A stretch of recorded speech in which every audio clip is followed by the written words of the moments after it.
Welcome to another weekly stock analysis video. Pero bago tayo mag-proceed with our stock analysis for this week, tignan muna natin itong Philippine Stock Exchange Index. Yan, maganda yung closing ng stock market or index kasi na-push niya yung market hanggang sa 6,100 level.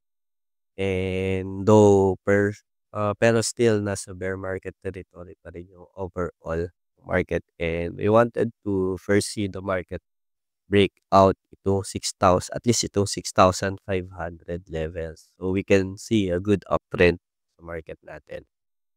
Though bago mangyari yon, the market needs to break this moving average, so 20-day and 50-day moving average natin, which is currently sa 6,200 and sa 6,300 levels. So let us see this week if masustain ng market at least itong 6,100 level and magkaroon ng short-term bullish move overall ang market, or at least the weekly candle close sa 6,200.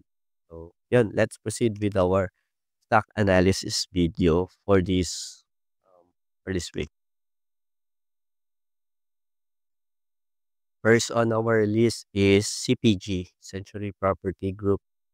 So yun, the chart is currently on the sideways candle structure, and initially I wanted to see this stock breaks the 20-day moving average, itong green line natin, or ma-break na itong mini Darvas box natin and proceed na ma-break itong 0.7515 resistance level natin. So para maging attractive itong chart na to and magkaroon ng continuation sa uptrend movement niya.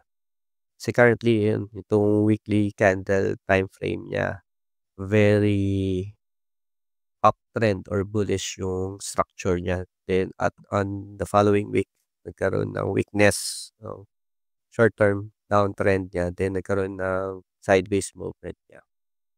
So we wanted to see na ma-break niya muna itong at least itong 20-day moving average or itong mini Darvas box. Then umabot siya hanggang dito sa resistance level na 0.75, 0.15 para magkaroon ng continuation yung move ng chart.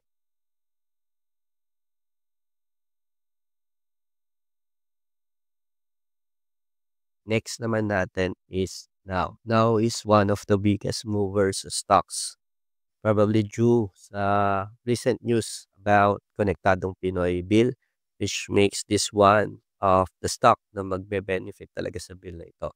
So looking sa weekly candle niya, para sa akin kailangan niya muna ma-break itong Darvas box. At least itong Darvas box, for me to consider adding the stocks on my watch list. Then at least break niya 'tong 1.06 resistance level, or for it to look more attractive.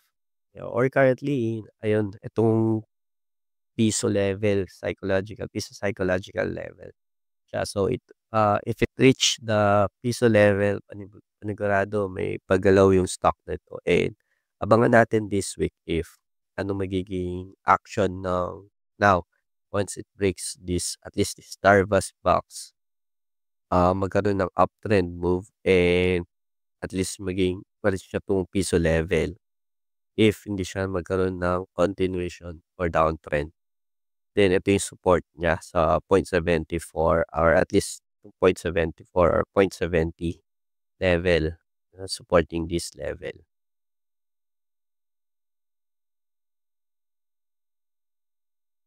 Next on our watch is analysis is MRC. So MRC, isa rin 'to sa mga piso stock candidate natin. Same as Now, if ma-break niya itong 1.08 level naman, panigurado, or at least itong piso level niya, piso level,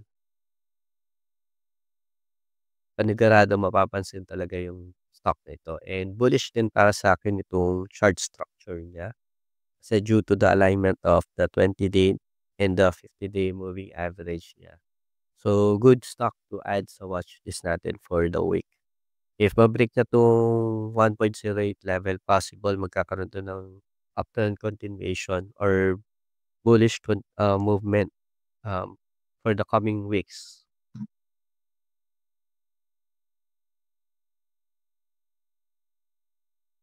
Next naman natin is Bloom or Bloomberry Resorts. And yun, currently Bloom is part of the trending stocks last week. So for me, para for me magka-consolidate muna 'tong stocks na si Bloom kasi currently yun nag-close nga siya as doji for last week. Meaning traders of the stocks are still undecided if magkakaroon ba ng continuation 'to ng bullish run niya or yun bababa siya or bababa ulit this coming weeks. So yun, Bloom muna before, um, ayun or magkakaroon muna ng consolidation before magkaroon ng breakout move and mas better magkaroon muna siya ng consolidation dito bago niya mag-breakout then ma-hit niya yung mga resistance level. So for me, ang resistance, would be this area 1.6.16, 6.16 level yung target area ng resistance na 'to for it to be able to have a bullish run. And pagka-breakout nito possible yun, magkakaroon na rin ng transition sa bullish trend. Lalo na ngayon na makikita natin numinipis na yung agwat nung 50-day and 20-day moving average. Meaning yun 'pag nagkaroon ng overlapping ng 20-day and 50-day, moving average, possible, magkaroon ng good sign of reversal if that happens, then magkakaroon ng continuation ng bullish trend. So let's see this coming weeks paano magre-react 'tong Bloom. Last on our list will be ASEN. So ASEN, one of the bottom candidate stocks. So malalim-lalim na rin 'tong stock na 'to.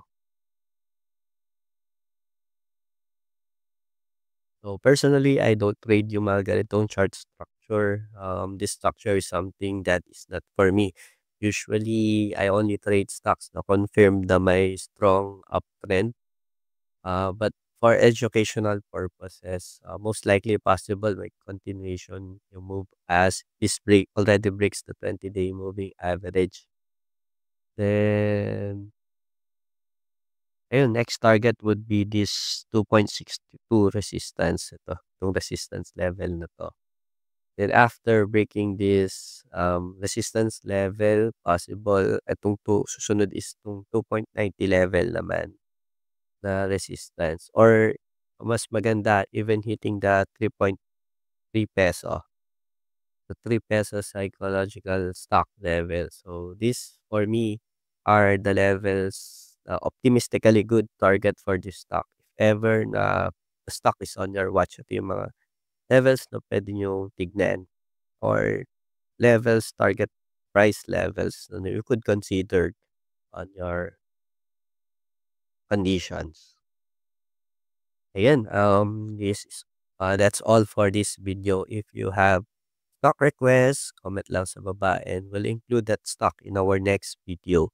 Also, if you find this video helpful, a like and a subscribe will be highly appreciated. If not naman, that's okay. Or you may share your inputs paano natin may improve yung video.